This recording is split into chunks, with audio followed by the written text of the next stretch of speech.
Sir ನೀವು ನೀಡಿರುವಂತಹ ದೂರು ಏನಿದೆ ಅದರಲ್ಲಿ ಅಪರಿಚಿತರು ಅಂತ ಎಫ್ಐಆರ್ ಮಾಡಿದ್ದಾರೆ ಸರ್. 10 ಜನ ಅಪರಿಚಿತರಿಂದ ನಮಗೆ ಹೆಸರುಗಳು ಗೊತ್ತಿದೆ. CCTVನಲ್ಲಿ ಅವರ ಚೆಹರೆಗಳು ಕೂಡ ಲಭ್ಯ ಇದ್ದಾವೆ. ಅವ್ರು ಯಾರು ಅಪರಿಚಿತರಲ್ಲ. ಇಬ್ಬರು ಶ್ರೀಮತಿ ಲಕ್ಷ್ಮೀ ಹೆಬ್ಬಾಳ್ಕರ್ ಅವರ PAಗಳು.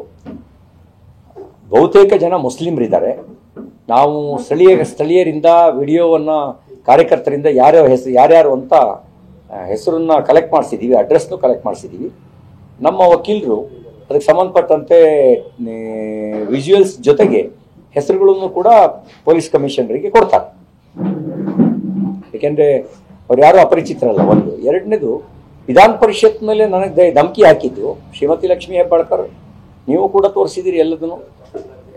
DK ಶಿವಕುಮಾರ್ ಅವರು ನೀವೇ ತೋರಿಸಿದಿರಿ, ಬೋಸ್ ರಾಜು ನೀವು ತೋರಿಸಿದಿರಿ, ನಜೀರ್ ಅಹಮದ್ ನೀವು ತೋರಿಸಿದಿರಿ, ಚಂದ್ರರಾಜ್ ಹಟ್ಟಿವಳಿ ಅವ್ರನ್ನು ನೀವು ತೋರಿಸಿದಿರಿ. ಅವರೆಲ್ಲರನ್ನ ಹೆಸರನ್ನ ಹಾಕಿಯೇ ನಾನು ಪೊಲೀಸ್ ಠಾಣೆಗೆ ದೂರು ಕೊಟ್ಟಿದ್ದೀನಿ. ಈಗ ನನ್ನ ಮೇಲೆ ಅವರು ತ್ವರಿತ ಕ್ರಮ ಕೈಗೊಳ್ಳೋದಾದರೆ ಇವ್ರ ಮೇಲೆ ಯಾಕೆ ತ್ವರಿತ ಕ್ರಮ ಕೈಗೊಳ್ಳಲ್ಲ? ಇದಕ್ಕೆ ಯಾಕೆ ಮೀನಾಮೇಷ ಮಾಡ್ತಾರೆ?